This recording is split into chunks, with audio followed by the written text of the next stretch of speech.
제가 그럼 이거 한번 찾아드릴까요? 아니, 바로 시작할까요? 시간 되셔서 네, 네. 지금부터 더불어민주당 대통령 경선 이재명 후보, 이재명 성남시장님의 부산 지역 기자 간담회를 시작하겠습니다. 먼저 이재명 시장님의 인사 말씀 있겠습니다. 네, 반갑습니다. 우리 부산 시민 여러분. 대한민국 제2의 도시이고 또 대한민국을 상징하는 대양도시 부산을 찾게 돼서 진심으로 반갑고 감사드립니다. 특히 많은 분들이 이렇게 같이 봐주셔서 매우 영광스럽습니다. 오늘 제 말씀을 일방적으로 길게 드리는 것보다는 여러분들 질문에 답하는 시간을 좀 더 많이 갖도록 하겠습니다. 최근에 대한민국의 이 야권 정권 교체와 관련해서 이런저런 논란들이 많이 생겨나고 있습니다. 다행스러운 측면들이 있는 것 같습니다. 70년 대한민국의 이 불공정과 불합리, 비정상을 극복하고 새로운 공정한 나라를 만든다고 하는 것이 우리 대한민국 우리 국민들의 열망이라고 생각합니다. 특히 촛불 민심의 핵심적 요구사항이 바로 공정한 나라 건설이라고 저는 확신합니다. 저도 대한민국이 지금의 이 비정상, 불합리, 불법 이런 특권 반칙이 경영한 나라에서 새로운 공정한 나라, 모든 사람들이 억울함이 없는 그런 나라가 되기를 바라고 그러기 위해서 열심히 싸워왔다는 말씀을 드립니다. 이번 대선 경선 국면에서도 국민이 바라는 바대로 국민들이 공정한 기회를 누리고 공평하게 살아갈 수 있는 그런 세상을 만들기 위해 최선을 다하겠습니다. 저는 지금 이 야권에 요구되는 제일 중요한 과제가 야권의 연합 정권의 수립이라고 생각합니다. 특정 정치 세력 또는 특정 정치인들의 이익 때문에 정권 교체 가능성이 조금이라도 줄어들어서는 안 된다. 우리 국민들에게 정권 교체가 안 될 위험을 단 1%라도 강요해서는 안 된다고 하는 것이 저의 확신입니다. 따라서 책임을 져야 될, 청산되어야 될 구태 우학 세력과는 분리해내고 그 외에 모든 정통 야당 또 정통 민주 세력이 하나의 단위로 통합하거나 또는 통합하지 못한다면 연합해서 후보 단일화를 통해서 반드시 정권 교체를 해내고 이 야권 연합 정권을 통해서 여소 야대가 아니라 여대 야소의 이 힘의 재편을 통해서 국민이 바라는 그야말로 국정 개혁을 해 나가야 된다고 생각합니다. 그러나 또 하나 분명한 것은 청산되어야 될 세력들까지 합쳐서 연대 또는 연합을 하게 되면 이것은 책임 정치의 원리에도 어긋날 뿐만 아니라 구태 70년의 적폐를 청산하라는 우리 촛불 민심에도 어긋나는 것이기 때문에 청산되어야 할 세력까지 합친 이런 세력 재편 논의는 자제되어야 된다고 생각합니다. 저는 이번에 지금 여권이 상당히 지리멸렬해 가고 있고 국민들의 정권 교체에 대한 열망이 워낙 강하기 때문에 우리가 크게 실수하지 않고 힘을 합치고 최선을 다한다면 정권 교체는 가능할 것으로 믿습니다.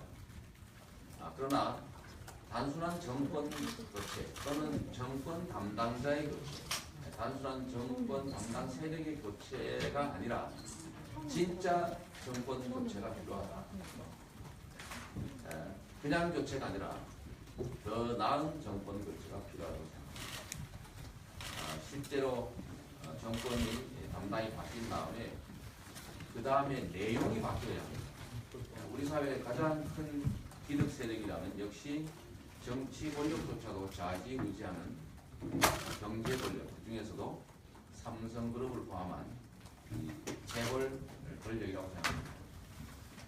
이 재벌 권력의 이 비정상 구조를 통한 부당한 이익 구조를 우리가 벗어나지 않으면 권력 담당자나 권력 담당 세력이 바뀌었다 해도 실제로 바뀔 수 있는 것은 거의 없습니다. 그렇기 때문에 실제 이 대한민국을 지배하고 있는 부당한 실질적 권력자, 재벌 체제와 맞서 싸우고 그들이 가지고 있는 불합리한 이득 구조, 불합리한 이익 구조를 깨고 국민들에게 공평한 기회를 만들어 줄 수 있는 그런 사람으로 정권 교체를 하는 것이 우리나라의 진정한 변화를 만들어내고 특히 촛불 민심이 원하는 바대로 진짜 정권 교체를 해나갈 수 있다고 생각합니다. 또 한 가지 제가 이런 말씀드리고 싶습니다. 이 재벌 권력과 관계된 얘기의 연장이긴 합니다만 우리 경제가 정말 어렵습니다. 그 중에서도 우리 지방이 겪는 어려움은 더 말할 나위가 없는 것 같습니다. 우리 지방은 중앙 집권적 정치 체제와 경제 체제 때문에 이중에 어려움을 겪고 있습니다. 그래서 지방 분권이 강화되고 지방자치단체들이 중앙으로부터 예산과 권한과 기회와 또 산업과 교육 등을 제대로 나눠받아서 그 지역 자체에서 자신들의 계획대로 자치를 해 나갈 수 있게 하는 분권의 강화가 매우 중요하다고 생각합니다. 이번 헌법 개정에도 그래서 분권의 가치가 충실히 반영되기를 바랍니다. 현재 대한민국이 겪고 있는 경제적 어려움, 특히 경기 침체로 인한 이 대다수 우리 서민들, 국민들의 어려움을 극복하기 위해서는 지금까지 대한민국이 해왔던 정책 방향과 완전히 좀 다른 방향으로 갈 필요가 있습니다. 그걸 저는 이재명의 뉴딜 성장 정책이라고 이름 붙였습니다. 이미 우리가 대공황 때 루즈벨트가 뉴딜 정책을 통해서 미국의 대공황을 벗어나 50년 미국 경기 보황의 토대를 만들었습니다. 그 핵심적인 방안은 세 가지였습니다. 첫째가 경제의 기득권자들의 지나친 독점과 행포를 억제했다는 것입니다. 대한민국식으로 얘기한다면 경제 기득권자인 재벌들의 부당한 횡포를 철저히 규제하고 공정한 경쟁이 가능한 공정 경쟁 질서로 복귀하는 겁니다. 그래서 재벌 대기업의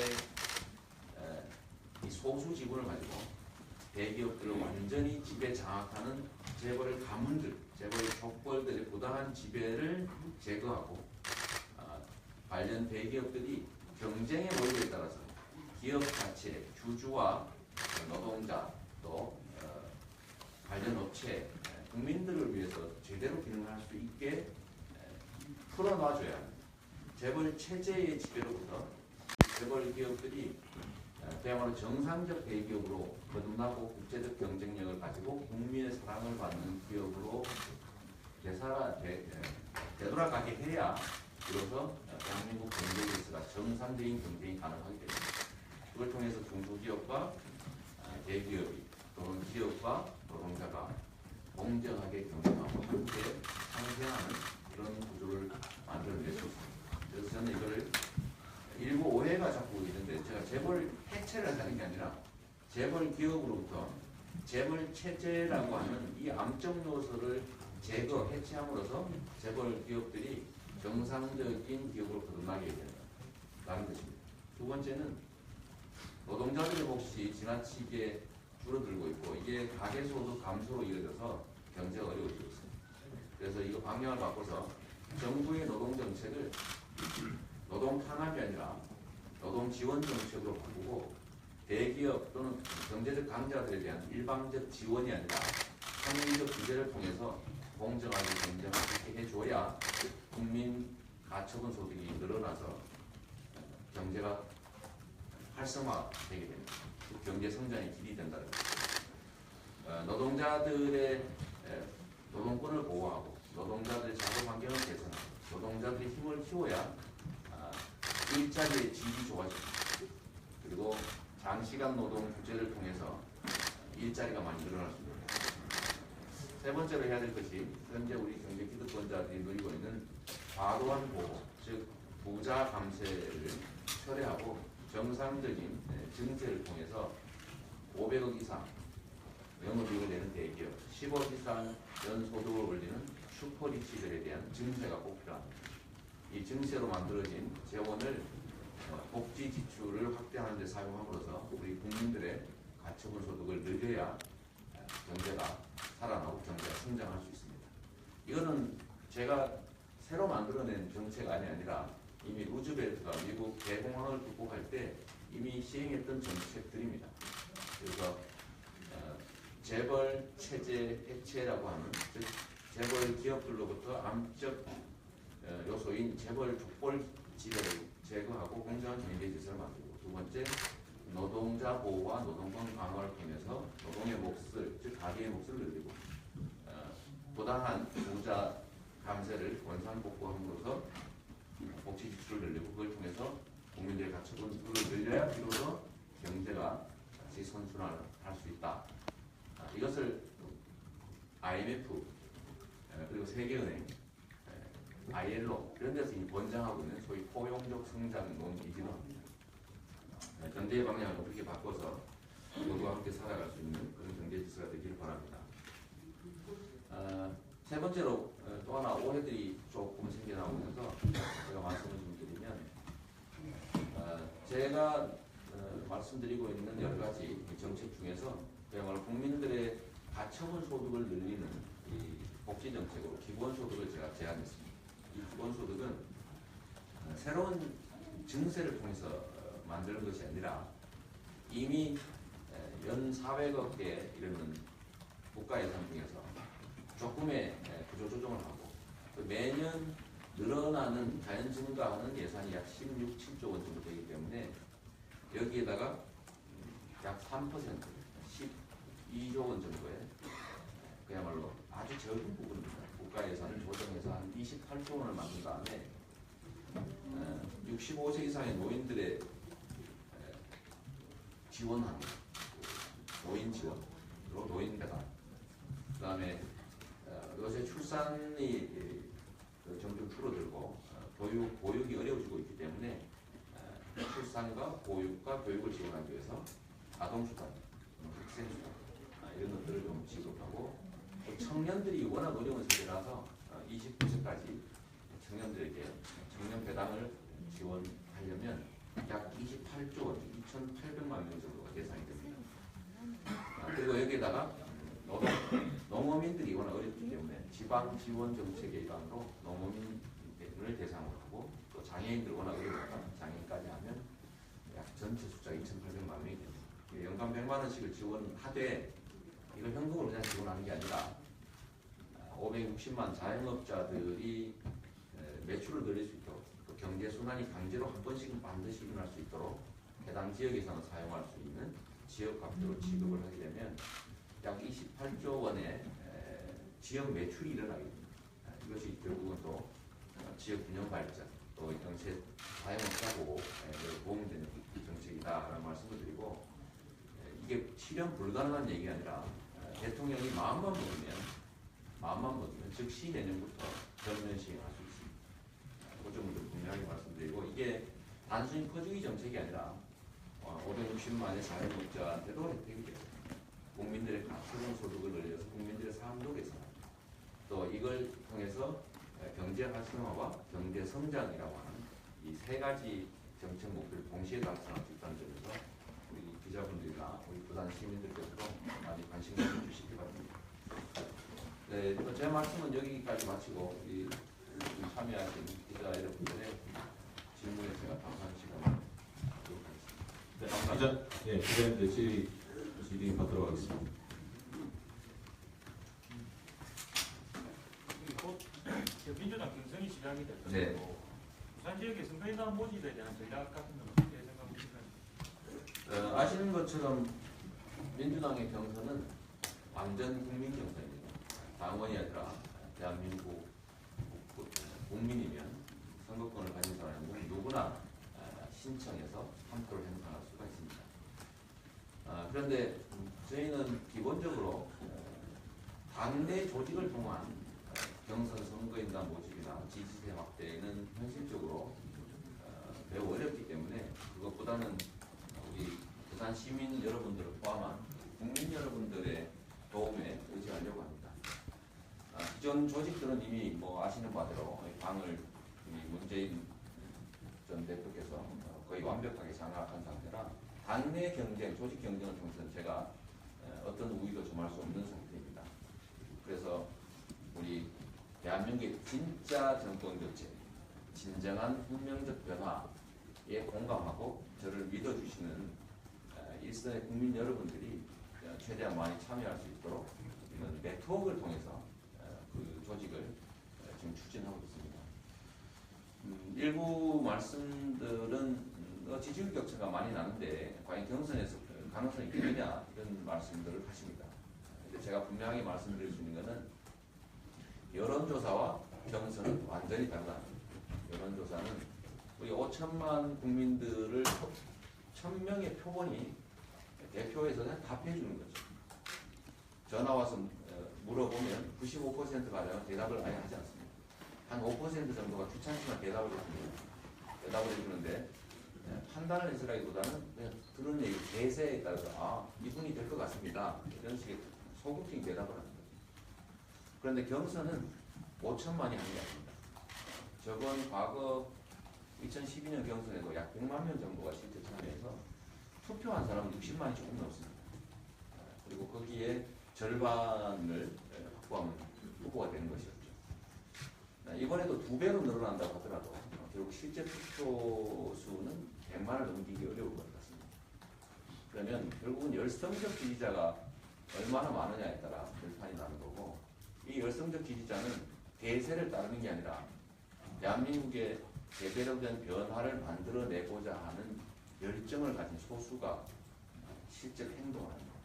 이 열정을 가진 소수가 얼마나 행동하느냐에 따라서 저는 이 경선이 결판이 나기 때문에 저는 그냥 변화, 단순한 교체가 아니라 진짜 변화, 대한민국의 제대로 된 공정한 나라가 돼서, 그리고 이 사회의 최대의 기득권, 강력한 거악이라고 할 수 있는 재벌과도 싸워서, 정치 기득권자와도 싸워서 진짜로 이겨내고 진짜로 새로운 변화를 만들 수 있는 저를 지지하는 사람이 적극적 행동하는 분들이 더 많다고 생각합니다. 저는 그래서 이길 수 있을 것이라고 확신하고, 특히 대세라고 하는 것이 경선에서 많이 깨집니다. 그게 바로 지금 말씀드렸던 이유 때문이죠. 최근에 대세가 유지된 예가 있습니다. 영국의 브렉시트도 대세는 깨졌고, 미국의 공화당의 경선에서 대세는 깨졌고, 민주당도 깨질 뻔하다가 안 깨지는 바람에 결국은 공화당에게 져버렸죠. 미국의 대선 결과는 트럼프가 이긴 게 아니라 힐러리가 졌다는 게 대체적인 의견입니다. 민주당이 당의 기득권을 통해서 국민들의 그 변화의 열망을 막아냈기 때문에, 막는 데는 성공했지만 결국은 미국의 정권 재무탈전에서는 결국 지고 말았다. 그런 것처럼 이 점들을 우리 국민들, 우리 특히 부산 정치 의식 높은 부산 국민들은 감안해서 이번 경선에 참여해 줄 거라고 생각합니다. 진짜 변화를 만들어낼 수 있는 민주당의 후보를 만들어야 제대로 된 정권 교체가 가능하다. 그리고 특히 두 번째로는 과연 범야권, 정의당, 국민의당, 또 같이 있는 손학규 대표, 전 대표를 포함한 이 정치 세력들, 야권 정치 세력을 하나로 모아서 야권 통합 또는 야권 연대를 만들어낼 수 있는 후보를 선택해 주실 것이라고 믿는데, 결국 야권의 통합을 이루고 야권 연합 정부를 만들어내고 또 국민의 여망을 만들어서 진짜 변화를 만들어낼 수 있는 이재명을 선택할 거라고 생각합니다. 감사합니다. 추가로 질의하신 기자님 계시면 그 샌더스 열풍을 좀 기대했는데 좀 힘이 좀 빠지셨습니다. 네. 다름이 아니고 지난번 문 전 대표님도 김해 신공항을 그냥 인정하는 듯한 상공인들과의 만나서 말씀하셨는데, 혹시 가든 신공항을 재추진하실 의향 없습니까? 지역에 오셨으니까. 예. 100년 대계를 보시면 뭐 어떻게 좀 생각을 해주시는 게 아닐까. 그래서 제가 어제 그저께는 경북에도 갔다 왔고 그전날은 광주도 갔다 왔고 지역 개발 공약과 관련한 질문을 많이 받습니다. 많이 받는데 일단 구체적 정책에 대한 얘기들은 그냥 이 지역 분들 말씀에 듣기 좋은 얘기를 할 수 있긴 합니다만 현실적으로 김해공항을 확장하는 단계에서 그걸 또 놔두고 또 가덕이 신공항을 만들 수 있다고 저는 현실적으로 가능성이 크다고 생각하지 않습니다.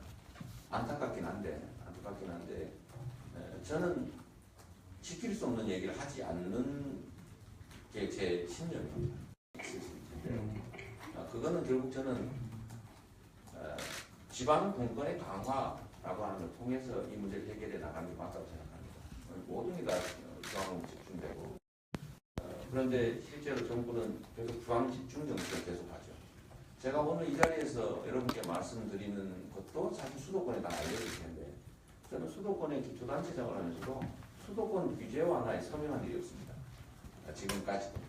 왜냐하면 그게 이 나라를 지역 간 불공정, 지역 간 불평등을 확대해서 또 대한민국 발전 자체를 가로막을 거라고 봤기 때문에 해당 지역의 경기도의 많은 분들이 규제 완화를 통해서 우리가 좀 다른 지방이 손해보더라도 우리가 좀 더 많은 혜택을 보자라고 하는 서명에 저는 공감한 일이 없었던 거죠. 정치는 책임이라고 생각합니다. 정치는 말한 건 지켜야 되고 지킬 수 없는 건 말하지 말아야죠.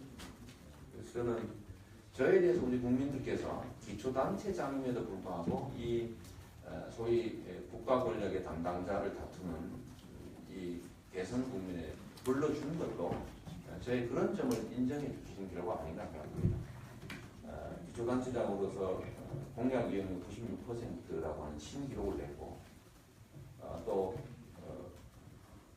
한정된 예산으로 수천억대 부채를 청산하는 성과를 냈고 또 우리 시민들과 한 공약을 지키기 위해서 복지를 확대하기 위해서 대통령과도 소위 맞짱뜨려서 싸워서 결국을 관철해내는 이런 원칙과 기본, 일관성, 책임성, 신뢰성 이런 것들을 인정했기 때문에 저를 불러주셨다고 생각합니다.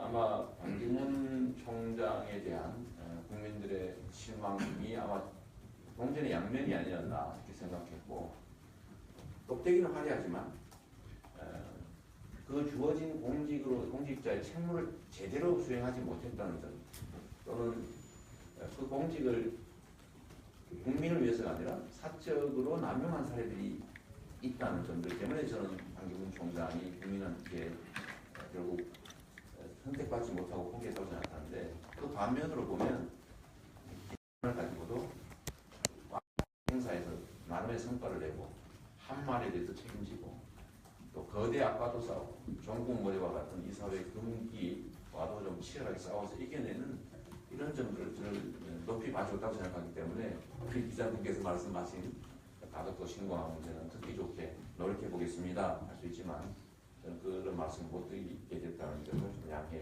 부탁드립니다. 앞서 모든 말씀 중에 정치 세력 중에 청산 네. 대상 쪽 말씀하시고 네. 함께 갈 수 있는 네. 이 부분이 좀 애매한 것 같아서 좀 구체적으로 저는 뭐 명백합니다. 정치는 국민을 배신하는 것이지 국민을 지배하는 것이 아닙니다. 청산되어야 될 세력은 명백합니다. 이번 박근혜 최순실 게이트의 몸통이라고 할 수 있는 새누리당. 그리고 거기서 간판 바꿔서 분장하고 나타난 바른당. 그리고 이번 박근혜 최순실 게이트의 실제 뿌리라고 할 수 있는 재벌 기득권, 또 이 재벌 기득권들과 손잡은 세력들, 이런 세력들은 청산해야 될 세력들이죠. 그 청산이라고 하는 것은 그 부당한 지배 체제를 교정해 나가야 됩니다. 그러니까 거기는 당연히 청산해야 될 세력이지 연대를 하거나 또 연합을 하거나 뭐 최근의 얘기로 변정을 하거나 이럴 대상은 저는 아니라고 생각합니다. 그거는 책임 정치의 원리에서 벗어나 뭔가 일을 했는데 그 국민들이 동의하지 않는다. 또 거기에 대해서 책임을 요구한다면 책임을 져야죠. 그리고 바꿔서 또다시 새로운 체제에서 또 지배 세력으로 복귀하는 거 옳지 않다. 두 번째는 청산 세력을 제외한 민주 진보 또는 뭐 개혁 세력 이쪽은 뭐 국민의당. 저는 국민의당이 야권 세력으로 남아 있게 만드는 것도 우리가 해야 될 일 중에 하나라고 생각합니다. 거기 야권 세력인데 거기가 여권하고 보수 세력과 손을 잡거나 할 수 없게 하지 않도록 만드는 게 우리의 일이라고 생각하기 때문에 국민의당, 정의당 또는 시민사회 세력 또는 뭐 지금 바깥에 새롭게 만들어지려고 하는 야권 출신의 세력, 뭐 보수 세력 이런 것들을 최대한 함께 가야 될 세력이라고 봅니다. 네, 추가로 질의하실 기자님 계십니다. 네. 특검에서 오늘 청와대 압수수색 하나 개최하다 결국 오늘은 불발됐는데 네. 현 상황 어떻게 조사하는 거예요? 이런 얘기했습니다. 끝날 때까지는 끝난 게 아니다. 촛불혁명은 아직 끝나지 않았습니다. 많은 분들이 이제는 이제 큰 고개를 넘었다. 이제는 거의 뭐 당초에 예정한 대로 박근혜는 탄핵 인용되고 또 책임져야 될 정치 세력은 책임을 지게 될 것이다. 뭐 지게 할 수 있다라고 믿고 있는데 실제로 이 책임져야 될 또는 청산되어야 될 세력의 대대적 반격이 시작되고 있습니다. 이 대대적 반격의 첫 징후가 대통령이 오늘 아침에 저도 뭐 보니까 직무정지된 대통령이 사드 배치해야 된다 이런 얘기를 또 했습니다. 또 만약에 탄핵이 기각되면은 뭐 언론과 어디를 뭐 어떻게 해주겠다 이런 얘기도 했습니다. 우리가 볼 때는 뭐 그런 소리 하나 싶을 수도 있지만 그러나 그들은 실제로 체계적으로 반격을 준비하고 있습니다. 반격을 준비하고 귀환을 준비하고 있습니다. 그 귀환의 하나의 방법이 바로 소위 개헌, 뭐 정치구조 변화 등을 매개로 한 정치 체제 개편입니다. 그래서 그들은 아마도 야권의 일부 세력까지 포함하는 새로운 세력을 만든 다음에 마치 과거의 6.29 선언처럼 또는 제3당 합당 같은 방식으로 책임지는 자리에서 다시 기득권의 자리로 복귀하려고 하는 것 같습니다. 특검의 수사에 대치해서 저항한다. 사실 촛불이 왕성하게 켜져 있을 때는 상상할 수 없던 일이죠. 그러나 촛불이 힘이 좀 약화되는 것 같고 국민들이 일부 집을 귀가하고 또 조직적으로 동원되는 것으로 보여지는 소위 친위 시위들이 좀 격화되는 걸 보면서 아마도 다시 힘을 얻어가는 것 같습니다. 특검의 공무집행을 방해하면 이것도 역시 명확한 형사처벌 대상인데 힘이 세다는 이유로 법 집행을 거부해도 용서가 되면 이 나라가 어떻게 되겠습니까? 일부에서 박근혜 대통령이 퇴임 후에도 구속 여부라든지 처벌 여부는 그냥 판단에 맡겨야 된다라는 얘기들이 나오고 있는데 그렇게 하면 힘세면 뭐든지 용서된다고 하는 이 70년의 아픈 과거가 계속 반복되는 겁니다. 그래서 이번에도 이 특검의 압수수색을 무력으로 저지하는 그래서 명백히 형법상의 공무집행방해, 특수공무집행방해 이런 것에 대해서는 엄정한 법적 책임중이 있어야 된다고 생각합니다. 이날 이종 부장님 질의.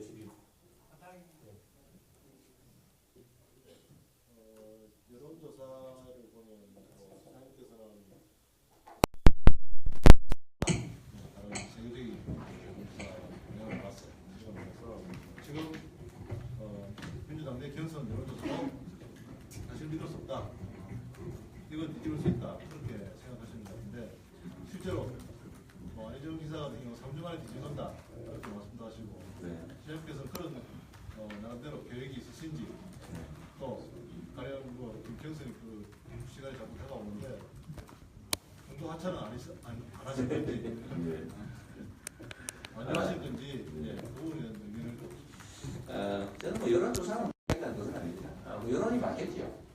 대답하는 사람들 의견을 들어보니까 그렇더라 라는 것인데 이거는 경선 예측 결과는 아니다 그 말입니다. 여론이 그렇다는 건 맞겠죠. 조사가 틀리겠습니다. 그러나 최종적인 행동 예측과는 다른 거죠. 달랐죠. 지금까지는. 그래서 그런 말씀이니까 혹시라도 여론조사 못 믿겠다 그런 건 아니니까 이렇게 혹시 오해하지 말았으면 좋겠어요. 두 번째는 이게 반기문 총장이 그야말로 뭐 1등 후보 열사가 어느 순간에 갑자기 3, 4위 후보로 떨어지면서 3위니 몇 개 떨어지기도 하고 하면서 20일 만에 포기했지 않습니까? 민심은 그렇게 역동적인 거죠. 계기가 있으면 폭등하기도 하고 폭락하기도 하고 한 달 만에 지지율은 20%로 왔다 갔다 할 수 있는 게 민심입니다. 그런데 민주당은 지금 역동적인 경선에 돌입하지 못했고 실제로 후보 간 토론이나 아니면 진정한 경쟁이 본격적으로 시작되면 저는 글쎄 이 추세가 바뀌는 것은 2, 3주면은 세상이 바뀔 수 있을 정도로 충분히 긴 시간이다 이렇게 생각합니다. 중도학자 말씀하시는데 저는 제가 이길 건데 왜 중도학자? 이게 드러나는 수치들은 경선이라고 하는 그냥 여론조사를 반영해서 경선한다면 모르겠는데 아까 말씀드린 것처럼 인구의 50분의 1 지나가는 100명 중에 2명 쉽게 말하면 여기 계신 분들 중에 한 명도 참여할 수 있는 확률인 거죠. 100명 중에 2명 또는 1000명 중에 20명이 참여해가지고 투표를 하는데 그 20명이 어떤 사람들일까라고 생각해보죠. 1000명 중에 투표하는 20명 보통 사람들이 아니에요. 그 20명이라고 극히 소수의 그러나 의지가 강하고 행동하는 이 야권 지지자들은 어떤 판단을 내게 될지는 저는 전혀 다른 영역의 문제라고 보는 겁니다. 실제로 그랬다는 것이고요. 그래서 제가 이길 거기 때문에 특히 안희정 지사가 최근에 여론조사 지지율이 많이 올라와서 저보고 혹시 스트레스 쌓이지 않습니까? 이렇게 말씀하세요. 저는 되게 즐겁습니다. 왜냐하면 우리 안희정 지사가 지지율이 올라가면 판이 커지는 거고 또 민주당 경선의 역동성도 커지고 또 결국은 결선 투표 제도라고 하는 게 있기 때문에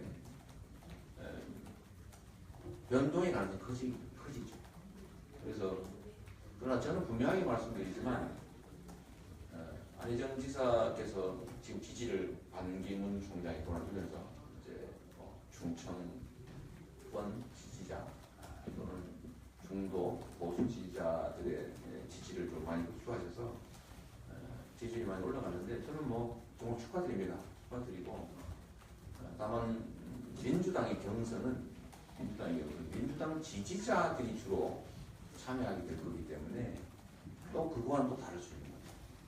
그래서 저는 오히려 고맙게 생각합니다.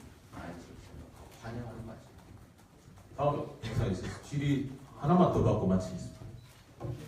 네. 국회의장인데 한 총장 출마 이후에 네. 여러 가지 지선 지향님의 기대를 얻기도 한데 네.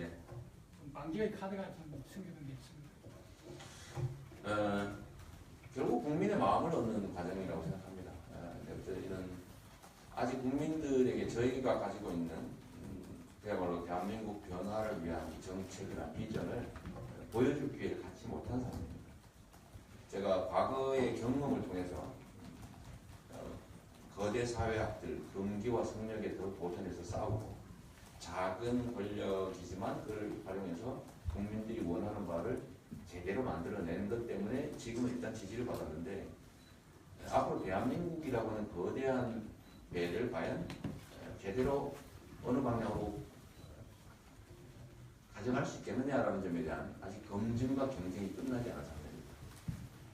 그래서 저는 특히 이제 후보 간 토론이라든지 제대로 된 정책 검증, 특히 그 중에서도 실천할 수 있느냐. 이 실천은 그냥 말한다고 되는 게 아니라 거대한 기득권 세력과 자기 희생을 감수하고 싸울 수 있어야 되는데 과연 싸우면서 거대 기득권과 일합을 겨뤄서 이겨낼 수 있는 사람이 누굴까를 국민들이 제대로 보고 검증하는 시간을 갖기만 하면 저는 저의 이 열정과 진정성, 그다음에 일관성, 그다음에 이 추진력과 용기, 결단력 이런 것들을 저는 인정해 주실 거라고 믿습니다. 그게 저의 무기라면 무기겠죠. 네, 마지막 질의 하나 딱 끝내겠습니다. 뒤에 행사가 있어서 죄송합니다. 50년에 서명수 시장 됐다고 그랬는데 아닌데. 아닌가요? 아니니까 그만하고 난 그런 말 아니죠. 소녀상 네, 갈 겁니다. 네. 부산 소녀상 문제가 네. 한일간 첨예한 갈등 발생. 네. 며칠 전에 서울 소녀상도 네, 설날에 갔다 왔습니다. 일본 정부가 이제 부산 소녀상 철거를 요구하고 이 정치도 인정을 요구하고 있는 상황이죠. 그런 생각이 듭니다. 이게 결국 이제 대한민국 외교 원칙에 관한 문제가 될 것 같습니다. 우리가 반도 국가이기 때문에 주변 4대 강국에 둘러싸여 있고 여기서 주체성을 잃거나 원칙을 잃거나 편향된 종속 외교 이런 데 빠지게 되면 우리 국가 전체가 매우 심각한 위기에 빠질 수 있습니다. 불행하게도 박근혜 정부가 자주적 균형 외교라고 하는 이 절대로 놓쳐서는 안 되는 대원칙에서 벗어나서 미국 중심의 편향 외교를 했고 그 결과가 결국은 한미일 군사 동맹을 통한 중국 봉쇄라고 하는 미국의 군사 전략에 대한민국이 사드 배치를 통해서 참여하게 됐습니다. 그런데 이게 단순히 사드로 끝나는 게 아니라 이 과정에서 결국은 한일 간의 이 한미일 군사 동맹의 장애 요소가 되는 한일 간의 역사 문제를 강제로 해소하기 위해서 위안부 본인들도 원치 않는 위안부 합의가 이루어졌고 거기에 더해서 결국 독도에 관한 일본의 침략 내역이 해소되지도 않는 단계에서 한일 간 군사정보보호협정이라고 하는 게 체결돼서 한일 관계도 굴욕적으로 바뀌었습니다. 미국에게는 종속적으로, 일본에게는 굴욕적으로, 중국과는 전략적 우호관계에서 그야말로 제재를 당하는 적대 관계로 전환되고 있어서 대한민국이 매우 심각한 위기에 처했습니다. 그 중에 하나 나타난 것이 이 한일 간의 관계에서 일본의 내정 간섭입니다. 부산의 소녀상은 정부가 설치한 것도 아니고 민간 영역에서 설치한 것인데 이거를 정부에게 이걸 폐지하지 않으면 스와프 협정을 중단한다든지 무슨 영사를 소환한다든지 이렇게 압박을 가하고 있는 것은 명백한 내정 같습니다. 그래서 일본과의 관계도 지금처럼 끌려다니는 이런 굴욕적 관계가 되어서는 안 되겠죠.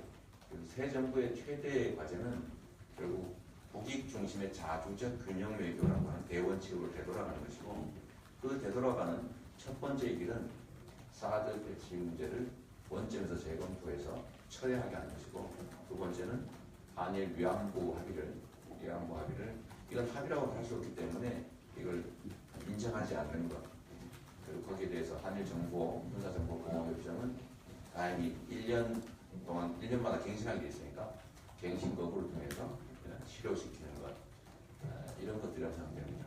그래서 주변 강국들과의 관계를 균형 있게 대한민국 국익 관점에서 자주적으로 가져가는 것인데 이걸 힘들다는 이유로